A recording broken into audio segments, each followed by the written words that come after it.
What's going on, everybody? Welcome back to the channel and another week of football, fantasy football, and we are here opening up another blaster box of Panini Score. These do, if you didn't know, they have 2025 rookies in them as well. So it's pretty cool, and you don't break the bank when you get it. It's like 25 bucks for a blaster box. So all up, pretty good. So let's crack this open, see what we get. Hopefully, we get some good cards, and hopefully everyone had a good fantasy football week football week. For those who had their teams win, congrats. Shout out to the 49ers, Christian McCaffrey, for just another great performance, great win. We love to see it. All right, so we got our 6 packs all up. Some things that we got to talk about, of course, are injuries in some of these games. So real quick, just off the rip, Brian Thomas Jr., he's one of my favorite players, as you guys know if you've watched my other videos.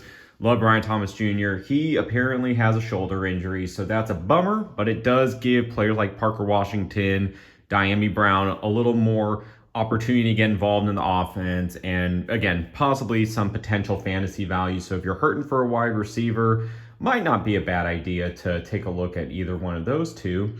And let's just highlight again that all up, the Miami Dolphins suck. I mean, there's just no ifs, ands, or buts about it, guys. We're going to crack open this first pack. I mean, they are awful. I have the Browns defense in fantasy football, so I wasn't mad at it. Browns defense, I think, scored me like 24 points. So, again, not upset, but holy crap, are they awful. I mean, they need to figure something out. And honestly, I don't know about you guys. Ooh, Travion Henderson. Hopefully he gets more involved as the season goes on. Luther Burden III, likewise. Cameron Kinchins. Interesting. But yeah, I mean, I would just say, like, they need to get, what is it, Ewers, the quarterback, Quinn Ewers. They need to get him involved. I think Tua's just got to go. I mean, it was so bad. First off, he had all those comments going into the week, then apologizes. If you didn't watch the press conference or the videos, check it out. It's just, it's an embarrassing thing. And then he comes out, throws 3 interceptions again, unbelievable, and basically has no yards thrown in the game. I think he ended the game in a negative fantasy point spot there. Hey, look here. We got a Stephon Diggs, who was signed to the Patriots in March of 25. So that's what's really cool on these cards in the bottom right. If they switch teams like he did from Houston to the Patriots, they do say that. So it's kind of cool. But yeah, I'm glad Quinn Ewers got involved. I'm not saying like he's going to be the guy, but anyone is going to be better than Tua Tagovailoa at this point. It's just awful. Like there's no fire on the team. It's just bad. And of course, Jalen Waddle always seems to get injured no matter what in the game. I hope he's fine. I know he went down. I don't know if he's good now. But again, with him going down just in general and him kind of being an eggshell just from injuries, it might not be a bad idea to look at some wideouts on that team. I don't have any trust in the offense exactly. But again, if you're looking for wideouts, Malik Washington might get more play. Like, again, I don't know if he's going to, but you never know. Like if Quinn Ewers comes out, he's going to have his favorite targets. Now it could be Waddle, it could be Achane, but you never know. He might mix it up and he might disperse the ball, and some of these other players might get a little more love, so just kind of be on attention for it. Speaking of guys getting attention, Kyle Monangai, he is one of my top pickups if you haven't already picked him up for this week. Now, granted, a couple of these names I'm going to share with you are names I've said before, but you also need to look at the game script and how their involvement was, because this is the second week Kyle Monangai's been back from the bye, I believe, this week coming up. Or I think the week he was just at, I forget if it was 1 or 2. But in any event, he had a decent amount of production. Now they were ahead in the game, all right? So DeAndre Swift was still destroying it on the running game, but him and folks like Brashard Smith, who is on the Kansas City Chiefs, rookie running back, wide receiver talent, right? They were up a lot, right? They were positive game script. They got these rookies involved. So it's not necessarily surprising that, hey, we'll take a throwback, Caleb Williams.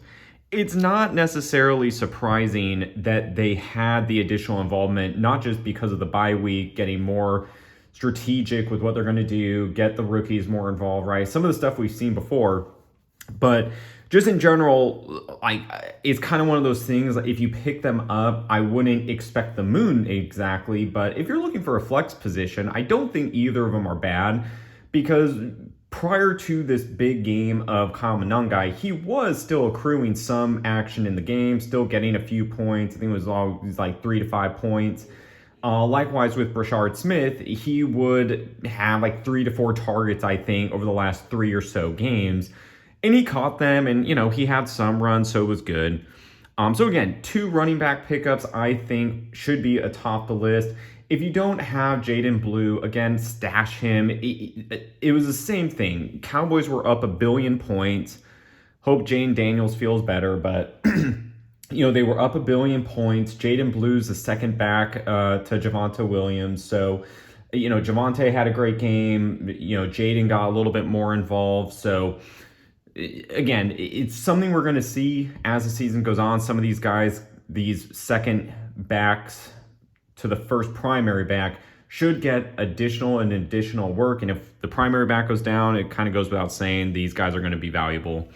Trey McBride, shout out Trey McBride for all the touchdowns he had. So if you guys were watching that, Trey McBride had a heck of a good week with Jacoby Brissett at the helm. Michael Penix Jr., we're going to certainly take his card. It was unfortunate that they got beat, because I was expecting a big game from them, but happy the 49ers still got the dub.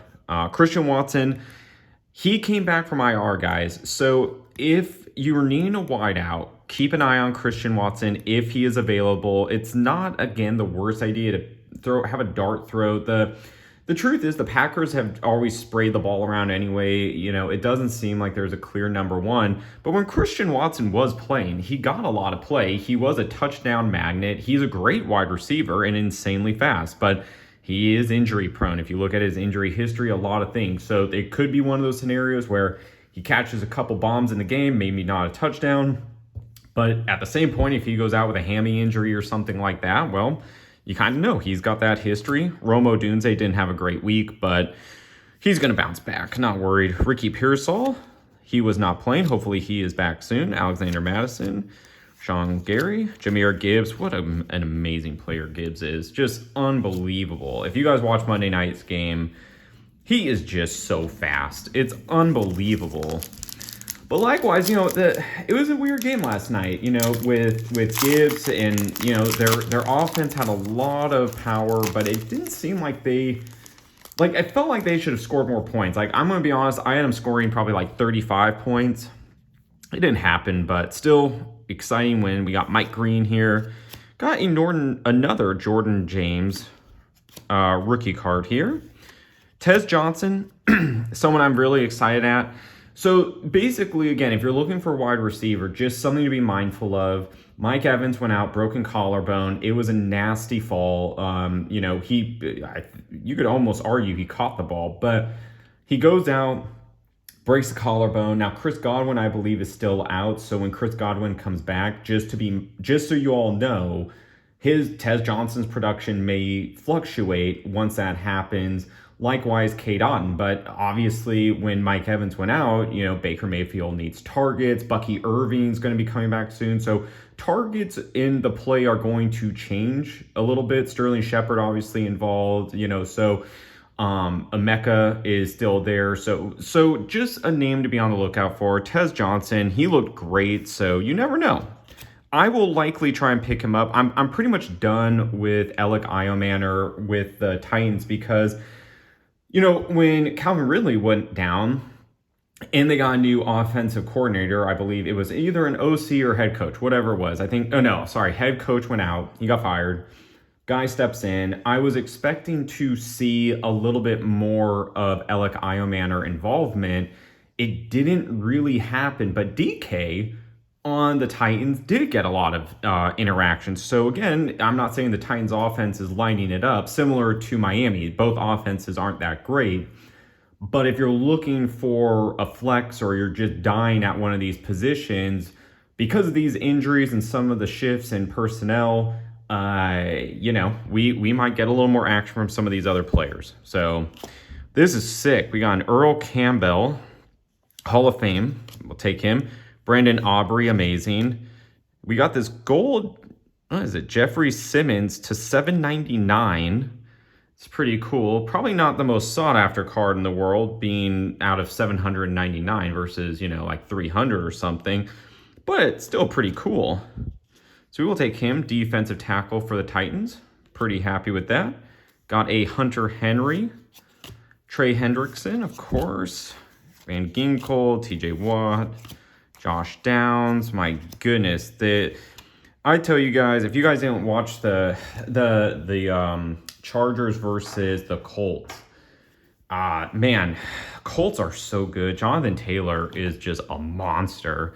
But Alec Pierce, honestly, guys, like, again, with how good Daniel Jones is playing and how good their team is right now from an offense perspective, I mean, they are just doing everything at a high level. It's great. Again, Alec Pierce, throw him in there as well for a pickup.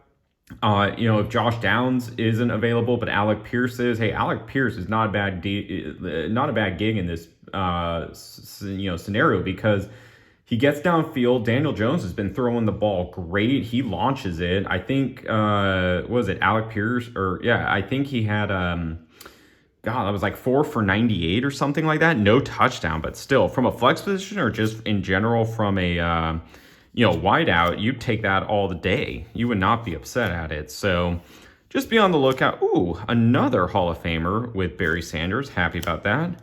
Get better soon, Mike Evans. He is done for the year. CD Lamb came back, automatically had a major impact. So for those who kept CD Lamb, congrats. Even George Pickens was involved, which is great. Travarius Ward, signed by the Colts. Then we got Braylon Allen, Jalen Waddle, TJ Hawkinson. And speaking of bad teams, the Jets are absolute dog crap. They are, they're really right up there. I mean, you got a few teams. See, I feel like the Titans have life. Titans can become something.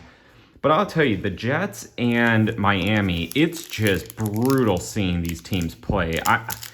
I feel bad for the fan base. I mean, it's one thing if you have a team that's fine, looking good and all that, but I mean, these teams just look like they don't know what is going on. They basically look like a high school team could beat them, to be honest with you. So for the fans out there, still rooting for them, congrats to your fandom. I mean, hey, I'm a 49ers fan, and our team's been injured every year forever. So, it's tough. Malik Neighbors, get better soon. He's out for the year, but happy we have him. JSN, Jackson Smith, and Njigba had a great game as usual, courtesy of Sam Darnold. But again, that was an interesting game. Got a Baker Mayfield throwback. Will Johnson, who's, I think, possibly the best cornerback of the entire NFL. I think he's possibly top this year. So we will happily take his rookie card, because that might be some now. Travis Kelce, don't care. Let's see, Micah McFadden. Whoop. Then we got a Cameron Dicker, Demondre Lenore, Joe Horn, Joe Thomas. All right. So yeah, so all up, the other, pickup, I would say it's almost certainly not going to be there. If it is, I mean, everyone's going to be clamoring to him. But it's the tight end for the Chargers. It's like Omarion or Amade Gladstone, or not Gladstone, but it's it's Oronde Gadsden. So he put up an insane game. Again, it was like 9 for 163 or something and a touchdown. And in fact, his targets were great before this week. He had another game, I think it was 7 targets. So he's great. Like, from a tight end perspective, you could do worse than some of these names out here that I'll tell you about. But if you watch the Giants game, and this is not the first time this happened, this has happened in prior games, where Jackson Dart has targeted the tight end a number of times. They've received touchdowns as well, but they're big body tight ends getting attention. So Theo Johnson, Bellinger, Both those tight ends are great pickups in my opinion because Jackson Dart's playing amazingly. You know, the real test was playing Denver, which was, again, maybe one of the best games of the entire year.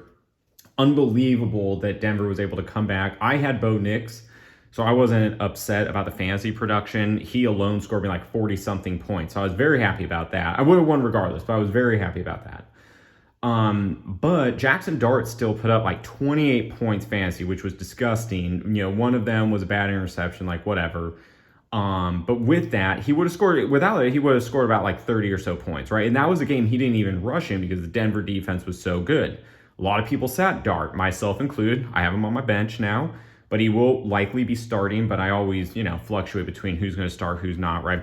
Based on matchup. But I think with last week's match against Denver, one of the best defenses in the league, the fact that Dart came out at Denver, no less, this was at home for Denver, and did that to them and put up those numbers without even rushing. I mean, he's a real deal, guys. Like, I think from this point forward, you can start Dart with confidence and be good to go. Hey, we'll take a rookie, Ashton Jeanty. He had an awful game against the Chiefs, but it's Chiefs. They got a good defense. Shout out to them. Trey Harris. Again, we'll take him. Josh Connerly Jr. So we actually got some good rookie cards. Puka Nacua. Not going to be mad at him. Kyle Van Noy. Sure. Ooh, a top scorer. Ashton Jeanty. This is kind of interesting. Rookie, or not rookie, just RB. But what's interesting is it doesn't say rookie on it, but it does have the Boise State colors there. So that's kind of interesting. So we got an Ashton Jeanty rookie and then just a 25 score right there in the upper left. So I'll take a look to see if that's worth something. It very well could. Michael Vick, QB. These are some of the older ones, right? We got Micah Parsons base, Jordan Love, Jonnu Smith, Aiden Hutchinson, Roquan Smith. So yeah, guys, I mean, all up, I hope that helped. In terms of defense, look to see who you can stream. Honestly, if you're seeing a team go up against, for example, Carolina, Miami, Las Vegas Raiders, some of these teams that are just absolutely hurting, Tennessee, even if it's not this week and it's the week out or something, and let's say, again, you have a spot on your bench where you can stash another defense, it really would not be the worst idea to do so.